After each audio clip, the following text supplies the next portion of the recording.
Do capítulo 1, capítulo 1, dos versículos de 1 a 11. Eu vou fazer a leitura, os irmãos vão acompanhar a minha leitura do 1 ao 11. Livro do profeta Ageu, capítulo 1, capítulo 1, os versículos de 1 a 11.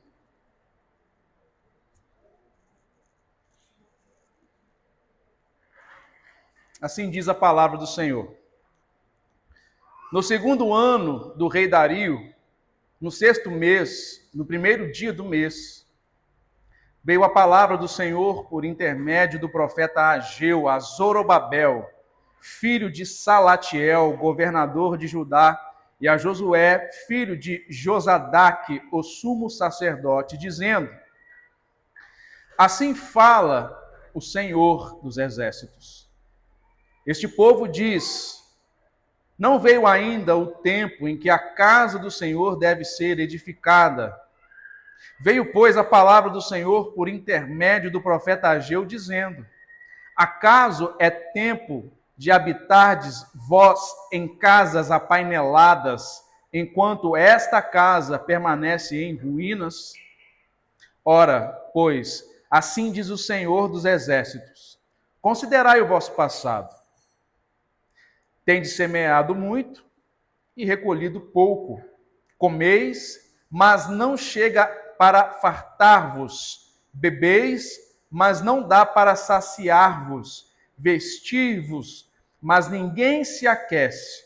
E o que recebe salário, recebe-o para pô-lo num saquitel furado. Assim diz o Senhor dos exércitos: Considerai o vosso passado.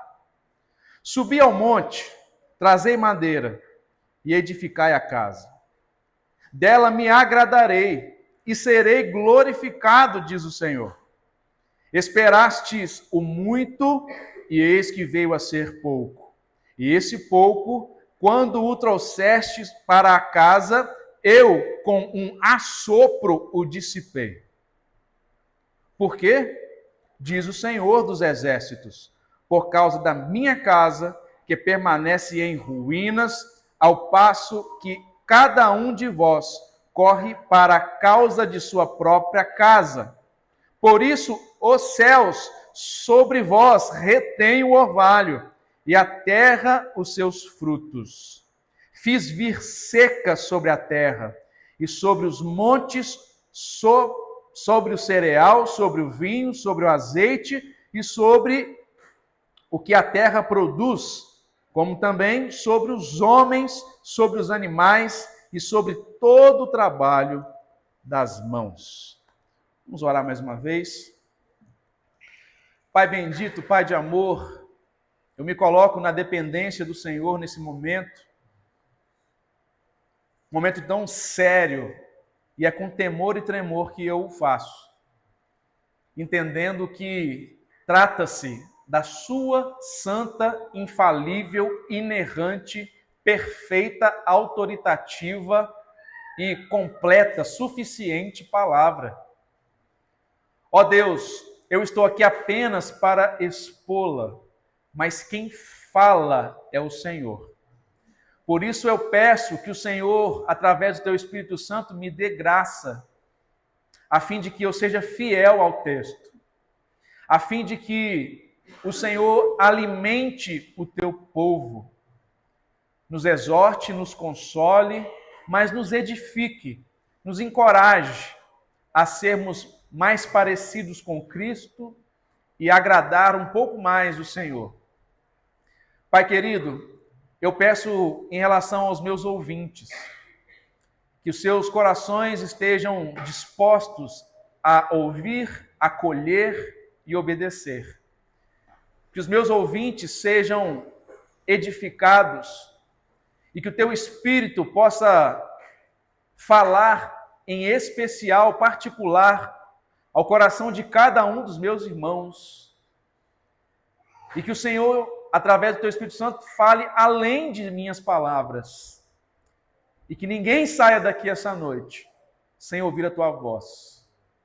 É o nosso desejo, mais que desejo, Senhor, é a nossa necessidade.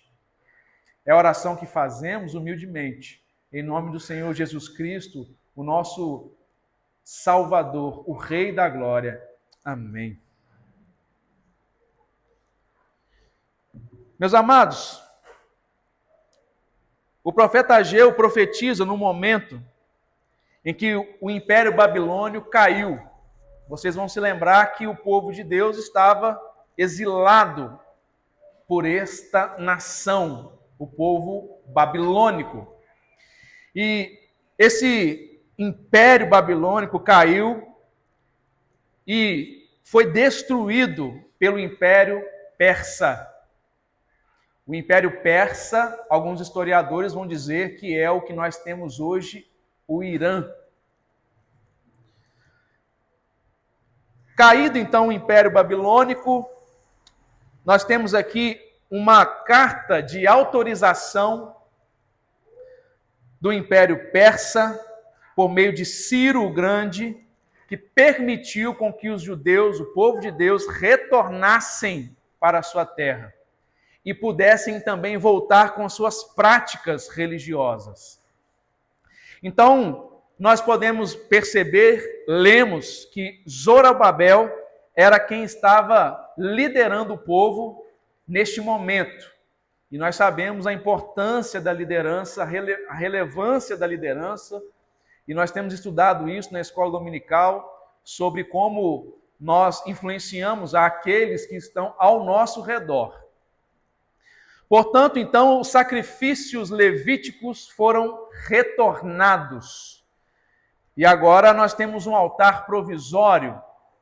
E o templo, não havia mais aquela glória do primeiro templo construído por Salomão. Então o povo estava incumbido, autorizado por Ciro, e para restaurar sua adoração ao Senhor, reconstruir o templo. Mas há alguma situação aqui em que o profeta Ageu, usado por Deus, tem que falar ao povo, exortar ao povo em relação a essa ordem de Deus, reconstrução do templo. Então o profeta Ageu e Zacarias foram instrumentos de Deus para encorajar o povo a então retornar à sua adoração. Se eu pudesse dar um tema para esse sermão, eu daria o seguinte tema: restaurando a adoração. Restaurando a adoração. Nós temos aqui essas datas no início aqui do capítulo 1, e nós temos essas datas como datas precisas, como poucos ou nenhuma outra no Antigo Testamento. O profeta Ageu aqui data exatamente o momento dessa profecia, e nós podemos até contabilizá-la, sabendo que ela foi então proferida, profetizada no ano 538 antes de Cristo. E com a permissão então para a reconstrução do templo, nós podemos conferir isso no livro do profeta Esdras.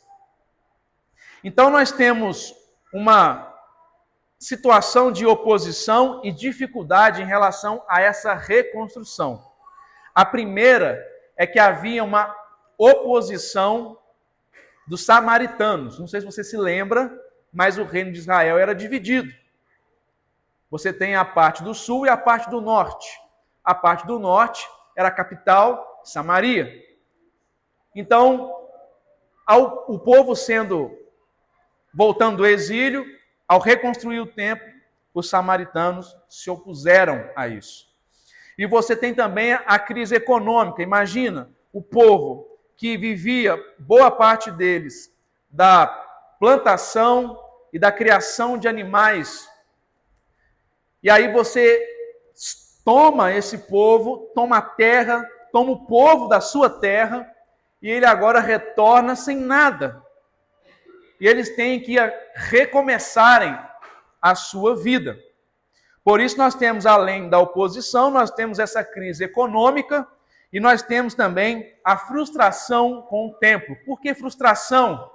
Porque o povo de Israel, bem como o costume, a cultura da antiga Mesopotâmia, desse tempo, que o templo ao Senhor ou ao seu Deus, quanto maior, assuntuoso, quanto mais robusto e belo, maior era a honra daquele Deus.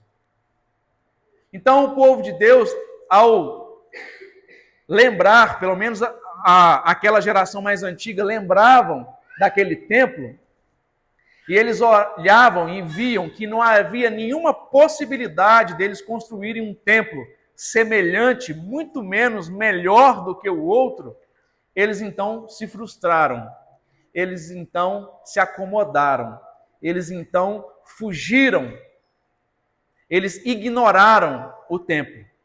E vocês sabem que o templo está relacionado à adoração. Se não tem templo, não tem culto público, não tem adoração. Por isso nós temos um templo como esse. Porque nós precisamos de um local onde nós nos reunimos publicamente, ajuntamento dos santos, para adorar a Deus. Portanto, se não tem templo, como que nós vamos adorar a Deus juntos? Se nós formos no meio da rua, as pessoas vão nos atrapalhar. Os carros vão querer passar. E vai ter muita distração, nós precisamos de um templo. Mas aqui no Antigo Testamento, o templo era muito mais importante por essas questões culturais também. Então, o culto estava sendo negligenciado. Mais importante do que o templo era a adoração pública. E é isso que Deus causa indignação no coração de Deus. Negligenciar o pacto, negligenciar o culto, a adoração, o louvor e a honra a Deus. Isso era o mais sério desse povo.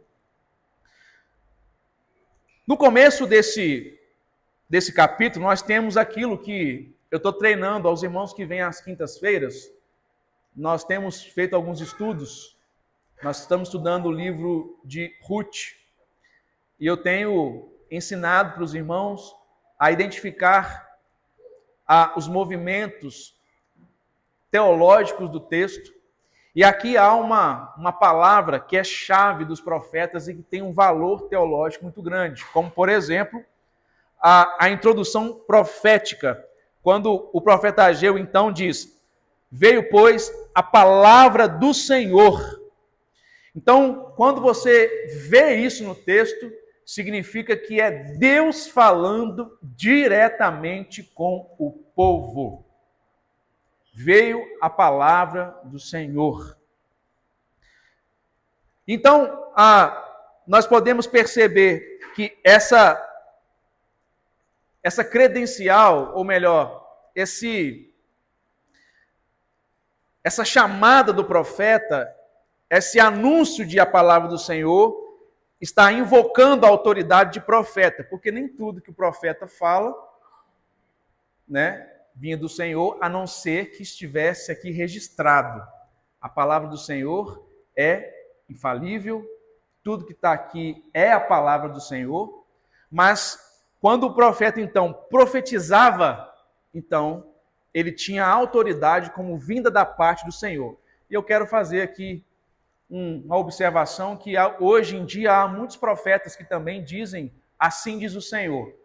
Mas nós só podemos identificar o verdadeiro profeta quando esse profeta abre a palavra do Senhor, ele expõe a palavra do Senhor, e sendo assim fiel à palavra do Senhor, ele pode também dizer, assim diz o Senhor.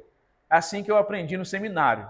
Todas as vezes que a palavra de Deus ela é aberta e exposta com um culto como esse, nós podemos dizer, assim diz o Senhor, para com você, para com o seu coração, para com a vida da igreja. E nós temos aqui então, no versículo 1, já a palavra do Senhor vindo por intermédio do profeta. Nós temos aqui também, em segundo lugar, nos versículos de 2 a 4, dizendo aqui que as prioridades do povo havia sido distorcidas. As prioridades do povo haviam sido distorcidas. E aí Deus vai dizer o seguinte: este povo. E aí é interessante observar que Deus está se referindo ao seu próprio povo. Mas ele não vai dizer meu povo. Ele vai dizer este povo. E isso tem um peso muito grande aqui no texto, porque o povo havia abandonado o pacto com Deus. E é claro, Deus permanece fiel. E Deus não abre mão da sua palavra, da sua promessa. Ele não se engana, ele não se arrepende. Prova disso somos nós que estamos aqui hoje, que somos filhos, somos o povo deste pacto. Mas aqui a expressão este povo é uma expressão da parte de Deus de indignação, de ira. Porque Deus mesmo se irando, ele vai dizer meu povo, meu povo, meu povo. E aqui ele diz este povo, e não o meu povo. Meu irmão, há um perigo muito grande, e eu quero que você note isso no texto, de quando nós negligenciamos o pacto, a aliança com Deus. E negligenciando, então, a aliança, e o que é negligenciar a aliança? Como nós negligenciamos a adoração. A nossa parte na aliança é a nossa obediência à lei de Deus, a nossa submissão ao Senhor, a nossa adoração. Isso é, então, a nossa parte que nos cabe na aliança. E o povo desprezou essas coisas. Por isso, então, Deus vai dizer, não meu povo, este povo. Ele vai dizer, este povo diz, ainda não chegou o tempo em que a casa do Senhor deve ser edificada. Então, nós podemos perceber que há, por meio aqui do povo, uma procrastinação. Não há uma negação. O povo não está negando a Deus. O povo não está apostatando da sua fé. O povo não está aqui diretamente, como fez em outras circunstâncias, uma aliança com algum outro povo, uma adoração a algum outro Deus. Mas o povo aqui procrastinou e negligenciou a adoração ao seu Deus. Não há uma negação explícita, mas há aqui então um adiantamento. Aquela coisa assim, um dia eu faço, um dia eu vou, um dia eu sirvo, um dia eu tomo atitude, um dia eu resolvo, um dia. E aí a gente fala assim, se Deus quiser. Quando alguém fala comigo assim, pastor, eu estou querendo muito servir na igreja. Irmão, e como é que você vai servir a igreja? Quando? Ah, pastor, estou querendo servir a igreja, mas Deus é soberano, então quando Ele quiser, né, as coisas vão acontecer. Mas eu falo assim, mas irmãos, Deus quer. Não é quando Ele quiser, não, Ele quer. Você também tem que querer. E há uma procrastinação, há então um distanciamento da vontade de Deus. E aí o Senhor continua dizendo assim que para vós tempo de habitardes em casas apaineladas.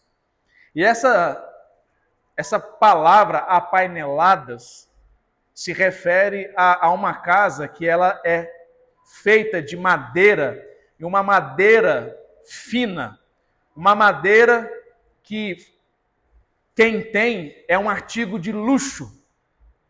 Então, em outras palavras, o povo estava buscando o seu próprio conforto primeiro, para depois, então, ver a questão da adoração, para depois ver o serviço ao Senhor, para depois ver as coisas do Senhor.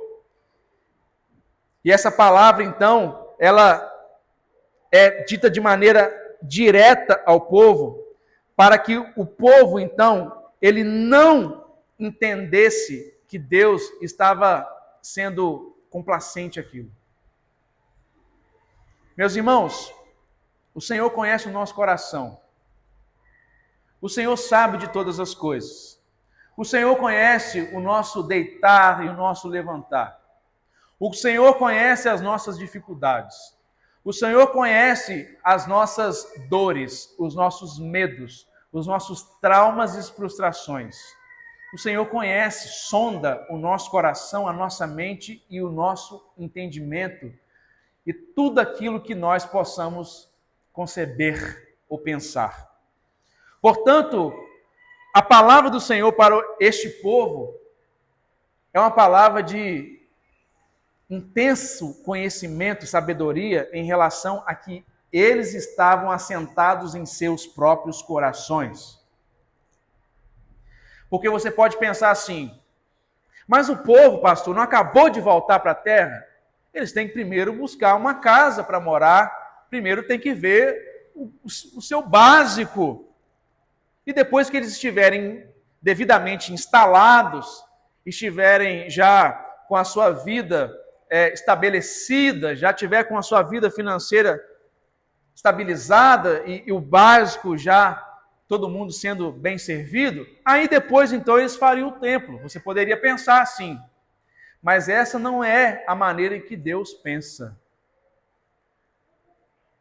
Deus, ele deve ser o primeiro nos nossos pensamentos. Deus quer a primazia na nossa vida. E isso se refere não só a uma oração que você faz pela manhã, mas a nossa vida por completo. Deus quer que nós, então, olhamos para Ele e o adoremos acima de qualquer outra coisa. Ele quer ser o primeiro em nosso coração. E, meus irmãos, Deus aqui, ao dizer essas palavras, Ele já sabia dos intentos deste povo e sabia que não se tratava de necessidades básicas. Porque se o povo tivesse aqui um zelo, uma diligência em relação ao templo, o povo poderia adorar ao Senhor, porque eu já disse para você que havia uns altares que foram feitos provisórios. O povo poderia então adorar a Deus nas condições que tinham, até ter condições melhores para adorar. Mas não, eles continuaram a investir em suas próprias vidas. E nós conversamos aqui hoje, esta manhã, sobre essas coisas. Nós buscamos muito os nossos próprios interesses. E hoje, os cristãos, eles não buscam viver a vontade de Deus, eles convidam Deus a viver a sua vontade. Os seus planos não são planos que são alinhados à vontade de Deus. É Deus quem tem que se alinhar à sua vontade, aos seus planos. E essa lógica não é a lógica de Deus. Essa lógica é uma lógica invertida. E com isso, o povo pensa estar avançando, pensa em estar crescendo, quando na verdade a sua vida está travada. Porque Deus é soberano, Deus controla todas as coisas e é Deus quem abre e fecha portas. E ele vai dizer então que o templo está em ruínas. E eu pergunto para você, será que o seu coração, que é o altar do Senhor, ele está um altar bem construído, firme, sólido? A adoração tem sido feita ou esse altar está em ruínas? A sua vida de oração já não é mais a mesma. O seu compromisso com Deus é um compromisso relativo, flexível a tal ponto de você não se comprometer com o Evangelho e com a obra do Senhor. Será que o altar do seu coração está em ruínas quando tudo que você faz, vive, recebe, você não tributa a Deus louvor e glória e honra, Será que o seu altar está um altar bem construído, firme, onde a adoração acontece, ou ele está em ruínas? Ou ele está negligenciado? Ou ele está procrastinado? O tempo que me sobrar, eu adoro. Quando der, eu adoro. Quando eu puder, quando eu tiver condições, quando as pessoas da minha casa permitirem, aí eu adoro. Aí eu vou fazer o que eu tenho que fazer. Aí eu vou servir a Deus. Aí eu vou adorar a Deus. Este altar, este coração está em ruínas. E a palavra que eu trago para você é que esse altar, ele deve ser reconstruído. A adoração deve ser restaurada. Essa é a vontade de Deus. Essa é a vontade do Senhor. Dos versos de 5 a 6, o Senhor vai dizer algo em que ele repete. Ele fala isso 2 vezes. Ele vai dizer assim: considerai o vosso passado. E esse considerar o vosso passado, se eu pudesse ilustrar para você, imagine o seguinte: você tem um pai, e aquele filho, ele está negligenciando a sua vida escolar. Aquele pai vai na escola e vai ver o boletim do seu filho, o que os professores têm dito, e vê que não está de acordo. Então aquele pai chega em casa, chama o seu filho: meu filho, senta aqui, vamos conversar. Vamos analisar como que você tem andado, como você tem vivido até agora. E aí aquele pai expõe para aquela criança todos os dados colhidos pela escola, colhidos pelo seu boletim, pelo histórico. E é isso que Deus está falando com esse povo, ao dizer: considerai o vosso passado. Não é apenas uma avaliação, mas é uma análise, e para que eles olhassem e percebessem. Porque, meus irmãos, muitas vezes nós vamos viver na nossa vida, a nossa rotina, e nós não percebemos a nossa negligência. Os dias vão passando, a semana acabou muito rápido. Hoje já é domingo. Já é 6 horas.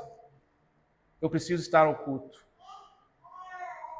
E com uma dificuldade imensa, com uma indisposição imensa, você se arruma e vem para o culto. E a semana vai continuar. E a correria é a mesma. E é como se Deus dissesse para nós assim: considerai a sua semana. Considerai esse mês. Considerai. E aí os versículos seguintes vão descrever um paradoxo econômico. Porque a ideia que nós temos, e que é uma ideia comum, humana, que quanto mais eu trabalho, mais eu ganho. Quanto mais eu me esforço, mais eu alcanço. Mas a verdade é que se não for debaixo das bênçãos de Deus, se o nosso altar não tiver intacto e a adoração não tiver ativa, a verdade é que, como o texto vai dizer, eles plantam muito e colhem pouco. Eles comem, mas não se fartam. Eles bebem, mas não se satisfazem. Eles trabalham, mas o salário... E aqui a tradução vai dizer assim: um saquitel furado. Ou vai dizer, uma tradução mais moderna, numa bolsa furada. E é interessante observar que o termo aqui no texto original vai dizer assim que é uma bolsa que tem furos que não se percebe. Uma bolsa que tem furos que não se pode ver. Você olha para a bolsa, não tem furo. Aí você vai pensar, por onde está vazando? Você coloca ali uma farinha, um trigo colhido num saco, e você analisa o saco inteiro e você não vai ver ali nenhum rasgo sequer. Mas todos os dias que você vai ver ali aquele saco, ele está menor. Ou seja, a colheita não prospera. E é esse o termo que o Senhor vai usar em relação ao povo. Vocês estão aí colhendo e juntando, e juntando, e juntando, e parece que é cada vez menor. Eu pergunto a você, meu irmão, você está cansado? Você tem corrido tanto atrás e parece que as coisas não estão acessíveis. Você luta, você peleja, você acorda cedo, você busca pessoas para te auxiliar, você busca influência, você é inteligente, usa todo tipo de caminho para alcançar os seus objetivos, mas nunca chega lá. Uma coisa que está tão perto de você e você não consegue avançar. É simples, e você sabe o caminho, mas você não consegue. É uma bolsa de um saquetel furado. Aonde eu estou errando? Por que não dá certo para mim? A sua bolsa é uma bolsa furada. Você ajunta, mas nunca tem. Dia após dia se perde. É isso que acontecia com o povo. E meus amados, muito se fala da teologia da prosperidade. E essa teologia da prosperidade que se fala, ela é enganosa, mentirosa. E essas pessoas que pregam, buscam seus próprios interesses e muitas vezes se aproveitar desta teologia para conseguir algo das pessoas inocentes.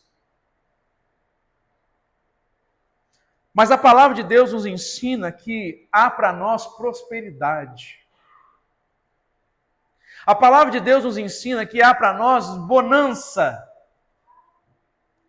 A palavra nos promete comer o melhor dessa terra. A palavra nos promete bênçãos sem medidas, conforme nós lemos aqui no texto de Malaquias. Ao passo que Deus vai dizer para mim e para você, faça prova e você vai ver se eu não sou fiel à minha palavra. Mas nós preferimos muitas vezes inverter o caminho da prosperidade, desvirtuar o caminho da prosperidade. E o nosso altar está negligenciado. A adoração está procrastinada. E nós estamos correndo atrás dos nossos interesses. E nada acontece. E aí então Deus dá uma ordem, olha, essa é a realidade de vocês. E no verso de 7 a 8 ele dá uma ordem, vai dizer assim, ó, subi ao monte, trazei a madeira e edificai a casa. E meus irmãos, eu quero encorajar você essa noite. Suba. E não é um monte físico. O monte se refere ao lugar da habitação de Deus. Portanto, suba à habitação de Deus. Restaure a sua adoração particular a Deus. Pegue a madeira e edifique o templo para a adoração a Deus. É a palavra do Senhor para nós essa noite. Porque se não houver essa atitude, as coisas não vão acontecer. É Deus quem abre as portas. É Deus quem faz todas as coisas. O subir é um movimento que você faz em busca de uma adoração plena. O trazer, estou falando a respeito desses 3 verbos. O segundo, trazer, é o esforço que você faz para que Deus seja honrado e receba de você a primícia, o primeiro lugar. Eu gosto muito de uma canção, eu acho que eu já mencionei ela aqui, que diz assim: se ele não for o primeiro em seu coração, então já não é mais nada, não passa de uma ilusão. Se Deus não for o primeiro, irmãos, se ele não for o primeiro, então ele não é ninguém. Nada na minha ou na sua vida. Deus não aceita o segundo lugar. Ou ele tem a primazia da adoração, ou então o pacto precisa ser restaurado da sua parte, não dele, da sua parte, da minha parte. E o terceiro verbo, edificai, obediência à palavra do Senhor. 3 verbos: subir, movimentar-se espiritualmente, trazei o seu esforço em servir a Deus e edificar a sua obediência concreta à palavra de Deus, à vontade de Deus. Meus irmãos, e aqui nesses versículos, no final do versículo 8 vai dizer assim: e dela me agradarei e serei glorificado. Meus irmãos, não se trata de templo físico. O templo, aqui no texto, ele não é um fim em si mesmo. Mas o templo é o local onde havia adoração. O que Deus quer realmente dizer aqui não é só construir o templo, deixar ele lindo e quietinho lá. É adoração. Deus quer ser glorificado, não porque é um mero desejo que ele tem, mas porque é lugar de direito dele. Ele te trouxe à existência. Você não era absolutamente nada até que Deus criou você. E nós sabemos bem, pela primeira pergunta do nosso catecismo, qual é o fim principal do homem? Glorificar a Deus e gozá-lo para sempre. Glorificar a Deus e se satisfazer nele para sempre. Eu já disse isso aqui. Os passarinhos que cantam de madrugada estão glorificando a Deus. Os bois que estão nos pastos se alimentando e mugindo, eles estão glorificando a Deus. Mas nós só glorificamos a Deus quando o nosso altar está restaurado. Quando a adoração for restaurada. Quando a adoração for contínua. Aí então nós estamos glorificando a Deus. Nos versículos de 9 e 11, já estou caminhando para o final, vai dizer assim que o Senhor faz uma pergunta retórica. Ele vai dizer: por quê? Final do versículo, na parte B do versículo 9. Ele está dizendo: olha, tudo que vocês estão fazendo não está prosperando. Ele vai dizer por quê? Uma pergunta retórica: por quê? Por que não está dando certo? Por que vocês não estão prosperando? Por que vocês não estão avançando? Ele pergunta por quê? Porque ele quer que o povo pare para pensar. Porque senão a gente vai agindo pelos nossos impulsos. Tudo que aparece na nossa frente a gente vai e nos induz. Nós não tomamos controle da nossa própria vida. A gente vai deixando o curso seguir. Ele está perguntando por quê? E essa pergunta, ele mesmo responde dizendo: por causa da minha casa, que permanece em ruínas. E ele vai dizer que eu com um assopro dissipei. Esse assopro, ele tem um significado muito forte nesse texto. Porque se você analisar à luz de outros textos, você vai ver que Deus, ele assopra. E ele assopra de maneiras diferentes. Por exemplo, você tem em Gênesis, aonde Deus assopra nas narinas do homem, e ele passa a ser, então, ser vivente. Ele faz o quê? Ele assopra a vida. Mas há também um sopro, e este sopro é um sopro de juízo. Como, por exemplo, Isaías 40, vai dizer assim: a erva seca e a flor cai, soprando nela o hálito do Senhor. Deus tem dois tipos de assopro: o assopro que dá vida e o assopro de juízo ou de morte. Mas aqui nós temos um assopro diferente. Talvez seja aqui a única vez que Deus assopra diferente disso que eu estou falando. Porque o assopro de Deus aqui no texto não é nem de vida e nem diretamente de juízo, mas é um sopro sutil. Você imagina que você está no jardim e você junta todas as folhas do jardim, você faz aquele monte de folha, seu jardim está limpo. Aí vem um vento. Não é vento forte, não. Vem aquele ventinho, aquela brisinha, e vai soprando aquelas folhinhas. E aí você vai e junta.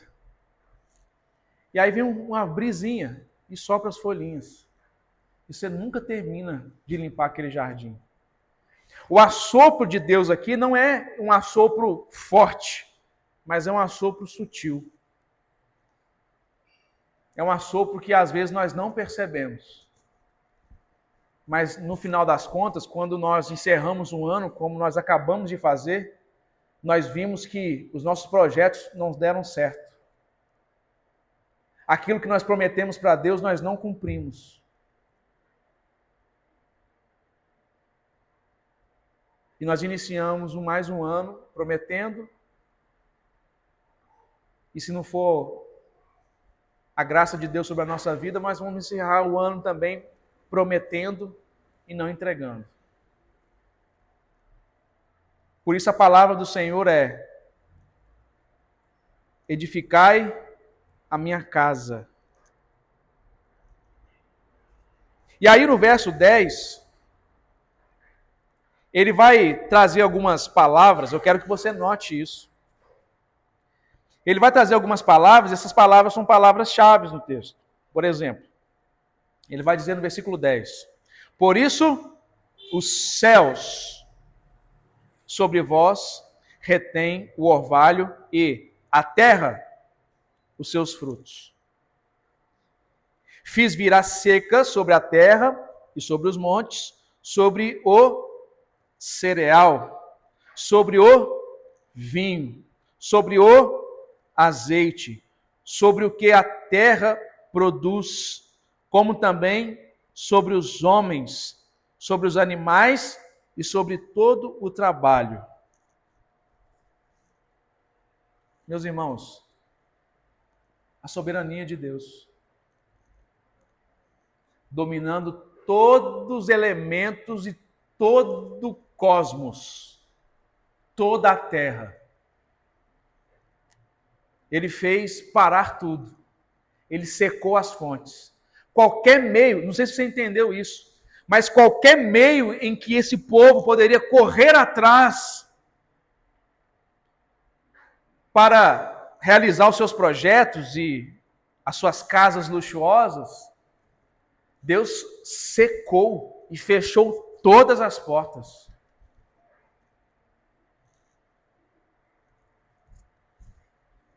E assim ele fez enquanto o altar não foi restaurado.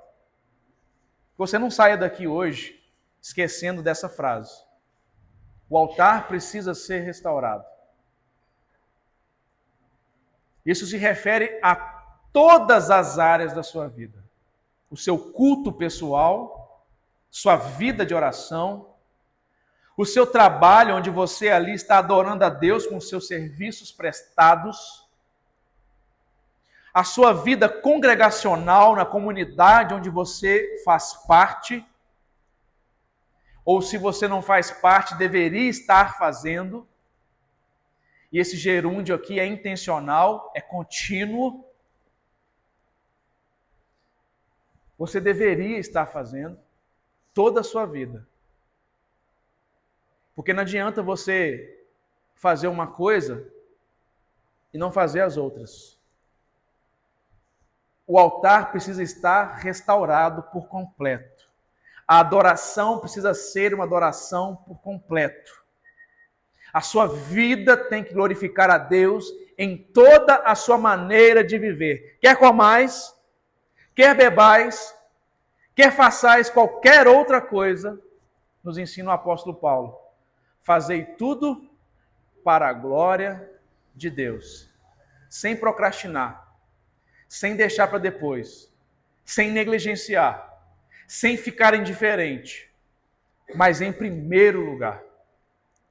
Essa é a vontade de Deus. E eu encerro aqui citando o versículo do Evangelho segundo escreveu Mateus, no capítulo 6, verso 33, que diz: buscai em primeiro lugar o reino de Deus e a sua justiça, e todas as demais coisas vos serão acrescentadas. Buscai em primeiro lugar o reino de Deus, a sua justiça. E como uma palavra pastoral aqui essa noite, eu quero convidar você a, juntamente conosco nessa igreja, a avançar na obra missionária local. E tudo que você pode fazer aqui na igreja está servindo a esta obra missionária local. O limpar desses bancos para receber as pessoas, do mínimo trabalho até o trabalho direto de ir às pessoas e falar da palavra e evangelizar e discipular, é trabalhar na obra missionária local. O altar precisa ser reconstruído. A adoração precisa ser restaurada. Que Deus nos dê graça, que Deus nos abençoe e que Deus não faça com que essa palavra seja uma semente em terra infértil, mas que seja uma semente em terra fértil. Que os nossos corações sejam corações que é uma terra fértil, onde a palavra de Deus germina e dá frutos e muitos frutos. Vamos orar? Fique de pé.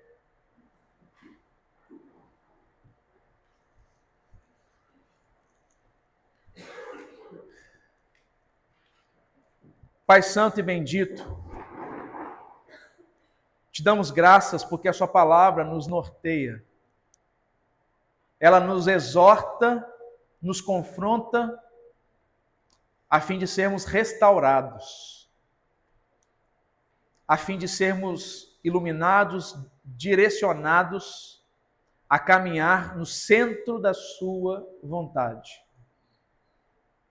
A sua palavra forja o nosso caráter ao caráter de Cristo.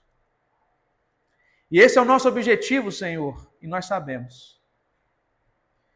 E a oração que eu faço como ministro do teu evangelho é que esta igreja seja uma igreja onde o altar está plenamente reconstruído e aonde a adoração é contínua, dia e noite, em todo o tempo, aonde estivermos, o que fazemos ou o que nós deixamos de fazer, seja tudo para a glória do Senhor. que sejamos altares, onde os sacrifícios são feitos diariamente, sacrifícios de louvor e adoração. Pois o sacrifício foi pago ali na cruz. E nós temos agora acesso a essa adoração, ao Santo dos Santos. Mas eu sei, Senhor, que muitos não têm adentrado ao Santo dos Santos, porque os altares precisam ser reconstruídos. E a oração que nós fazemos é que o Senhor, então, restaure e que todos nós possamos tomar essa atitude, essa decisão de adorarmos ao Senhor continuamente. Servirmos ao Senhor abundantemente. Servirmos ao Senhor de todo o nosso coração, de toda a nossa alma, com temor, tremor, santidade, e sermos irrepreensíveis na sua presença. Até mesmo quando ninguém está vendo, que possamos ser fiéis ao Senhor, santos, puros, em nome de Jesus. A cada irmão que está fraco, Senhor, que não sente coragem e sente uma dificuldade enorme em tomar essa decisão, que o Senhor fortaleça nesse momento e que todos nós que estamos aqui possamos tomar essa atitude de adorarmos ao Senhor continuamente. Pois é o que o Senhor requer de nós, é o que nós fazemos em resposta ao amor do Senhor demonstrado ali na cruz do Calvário, e o maior beneficiado somos nós mesmos. Que possamos entender isso essa noite e praticar este ensinamento teu, essa exortação que o Senhor faz a esta igreja essa noite. E que o Senhor seja honrado através da nossa vida. Em nome de Jesus. Amém. Queridos, que